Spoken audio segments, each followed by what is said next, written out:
하나님 말씀은 여호수아 18장 1절에서 10절까지의 말씀입니다.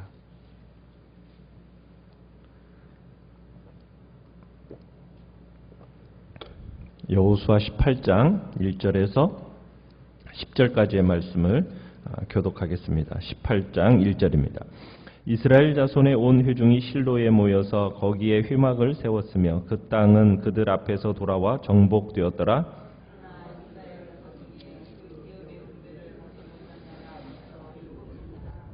여호수아가 이스라엘 자손에게 이르되 너희가 너희 조상의 하나님 여호와께서 너희에게 주신 땅을 점령하러 가기를 어느 때까지 지체하겠느냐?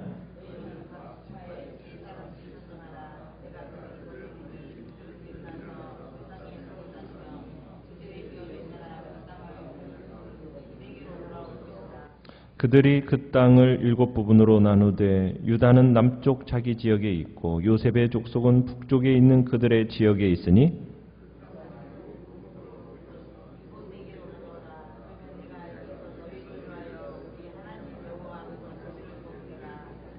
레위 사람은 너희 중에 분깃이 없나니 여호와의 제사장 직분이 그들의 기업이 됨이며 갓과 르벤과 므낫세 반지파는 요단 저편 동쪽에서 이미 기업을 받았나니 이는 여호와의 종 모세가 그들에게 준 것이니라 하더라.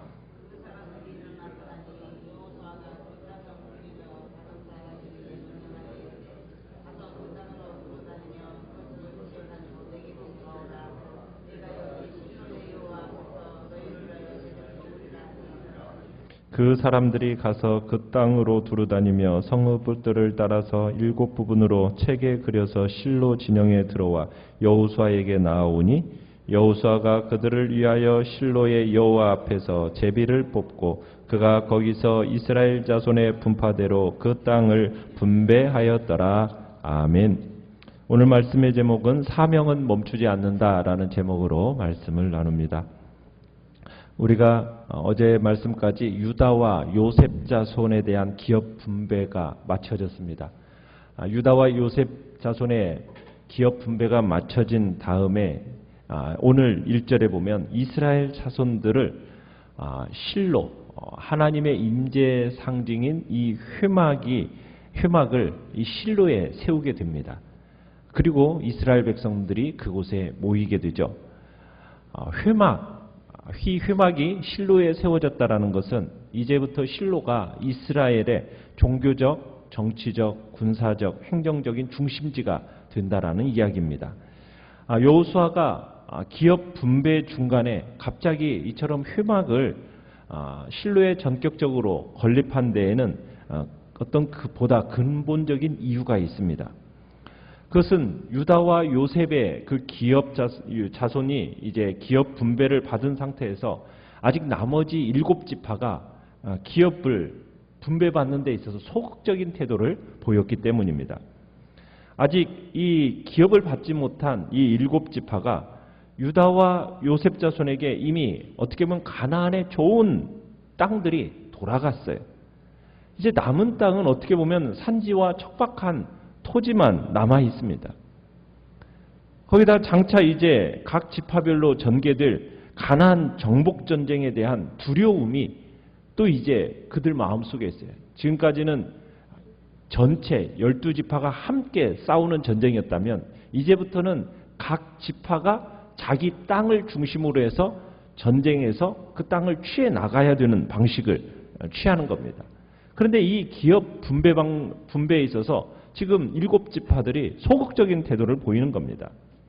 어떻게 보면 계속되는 전쟁에 지치기도 했거니와 가나안 정복에 대한 확신이 이들의 마음속에서 지금 사라졌기 때문입니다. 그래서 여호수아는 지금 이 기업 분배를 중단시키고 그 사이에 실로에 회막을 세우고요. 그곳에서 하나님께 예배를 드림으로써 백성들에게 하나님과의 그 언약을 고취시키고자 하는 겁니다. 그러면서 아울러 지금 우리는 하나님과 함께 하신다라는 것을 이들로 하여금 상기시켜서 기업 분배에 대해서 적극적인 태도를 갖게 하려는 의도 속에서 지금 실로에 회막을 건립하게 된 겁니다. 자, 여호수아가 지금 땅을 분배받지 못한 이 지파들에게 명령을 내려요. 우리 3절로 가보시면은 아직 분배받지 않은 일곱 지파에게 3절에서 뭐라고 지금 도전을 하고 있습니까? 너희가 너희 조상의 하나님 여호와께서 너희에게 주신 땅을 점령하러 가기를 어느 때까지 지체하겠느냐?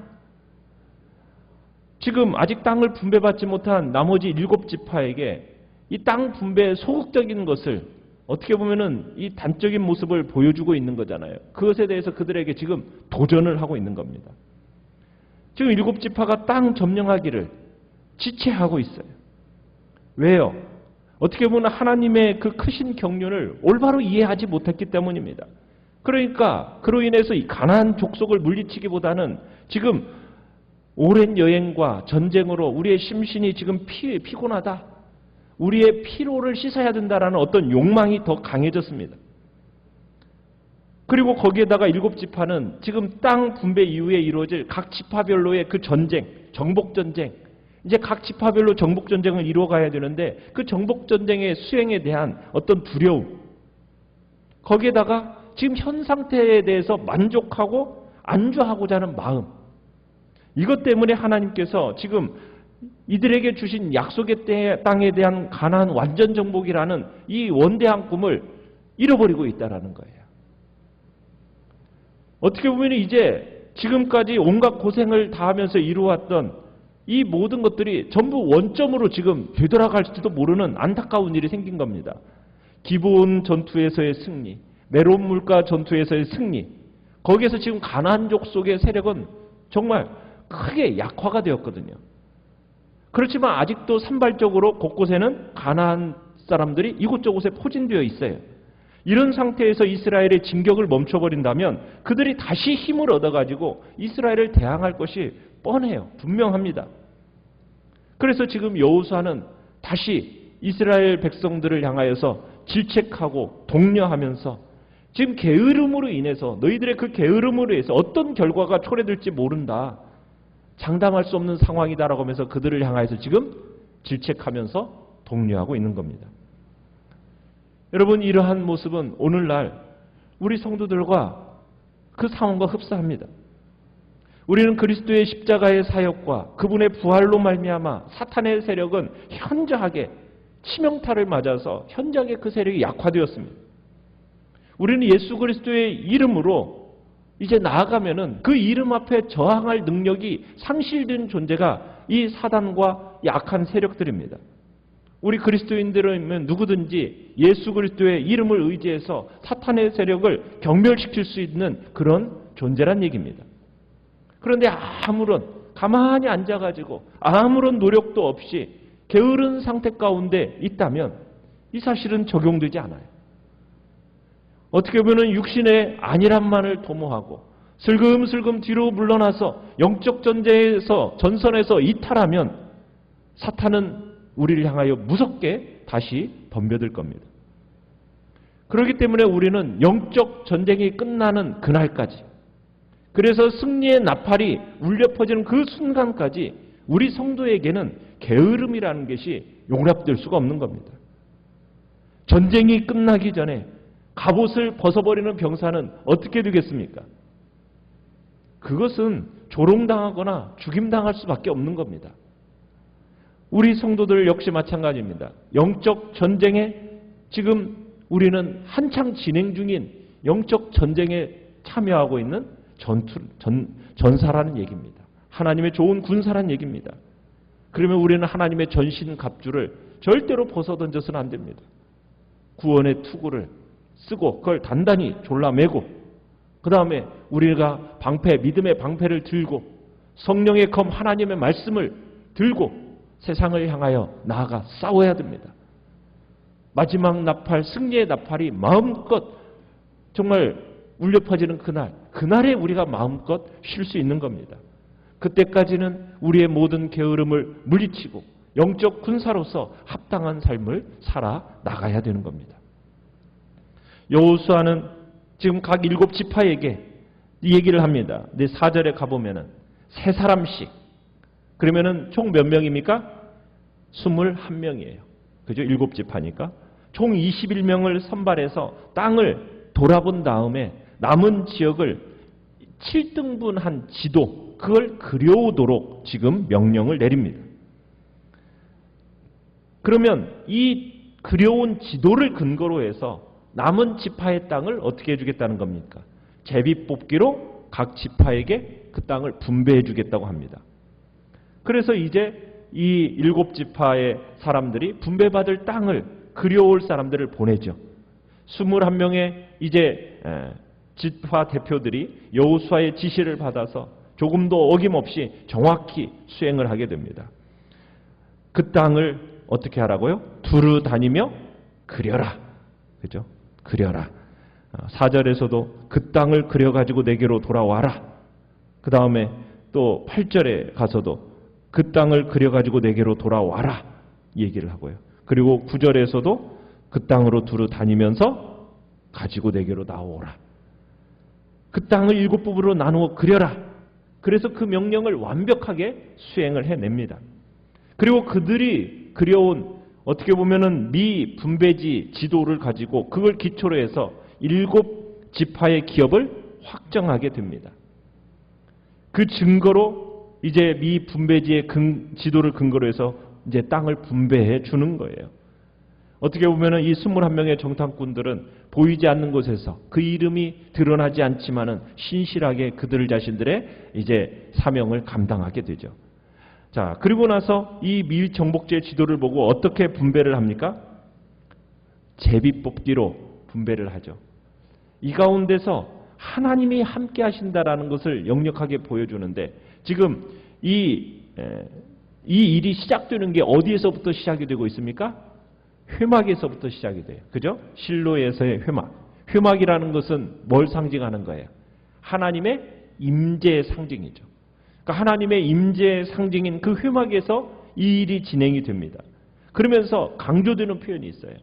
6절에 가보시면은 어디 앞에서?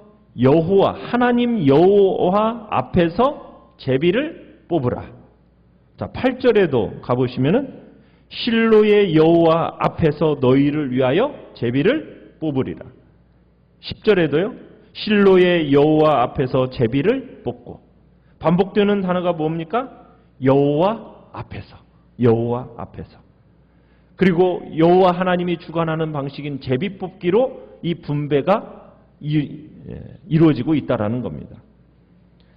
어떻게 보면 사람이 제비를 뽑는 것 같아요. 엘르아살과 여호수아와 그리고 각 지파의 대표들입니다. 그러나 그 제비 뽑기 배후에 역사하시는 누가 있다라는 거예요. 하나님이 계신다는 거죠. 하나님의 뜻대로 각 지파별로 땅이 분배되게 하십니다. 사람이 제비는 뽑으나 이를 작정하기는 여호와께 있느니라. 주님의 말씀이 이루어지는 실증의 모습입니다. 이렇게 해서 이제 모든 지파가 이제 가나안 땅을 분배받게 합니다. 이건 단순히 그냥 이스라엘의 정착 프로젝트가 아닙니다. 이것은 하나님께서 약속하신 그 하나님의 언약을 이루어 가시는 겁니다. 그래서 7지파가 땅을 분배받게 되는데 이건 이미 하나님께서 조상들에게 약속하신 것을 지키시기 위한 하나님의 뜻이었죠. 지금까지 이스라엘이 가나안의 주요 거점을 정복했다라는 것은 어떻게 보면 마라톤에 있어서 반환점을 돈 거예요. 통과한 거예요. 이제 이스라엘 백성들은 이제 각 지파별로 정복 사업에 힘을 써야 되는 겁니다. 힘들고 어렵다고 해서 중단할 수가 없는 거예요. 다시 한번 안주의 자리를 박차고 일어나야 되는 겁니다. 오늘날 우리에게도 마찬가지입니다. 우리가 힘들고 고통스럽고 어렵다고 해서 포기하고 그 쉬운 자리에 안주해버리면 여러분 승리는 없습니다. 정복은 없는 거예요. 우리는 이 땅을 치열한 영적 전투 상황에 있음을 우리는 기억해야 됩니다. 이 세상을 살아가면서 나태와 안주의 자리에 머물러 있으면 안 됩니다. 그러면은 우리에게 지금 우는 사자같이 달려드는 그 사단 마귀의 세력에 패하여 우리는 실족할 수밖에 없다라는 겁니다. 그래서 우리는 구원이 완성되는 그날까지 영원한 하나님의 나라가 정말 이 땅의 도래에서 영원한 안식에 들어가는 그 날까지 영적인 안주, 나태의 자리를 우리는 박차고 일어나야 됩니다. 믿음의 선한 싸움을 싸워 나가야 되는 것입니다. 주님 앞에서 참으로 내게 맡겨주신 사명을 우리가 다시 한번 기억해내면서 그 사명 멈추지 않겠다고, 정말 하나님께서 우리를 통해 이 땅에 이 사명 이뤄나가는 복된 자리에 내가 쓰임받겠다고, 현실에 안주하고 그저 시간을 소비하는 자리에 나가는 것이 아니라 그 사명을 이루는 복된 인생이 되겠다고 이 시간 주님 앞에서 결단하면서 주님 앞에 우리의 마음을 새롭게 하시기를 간절히 축원합니다. 이 말씀을 생각하면서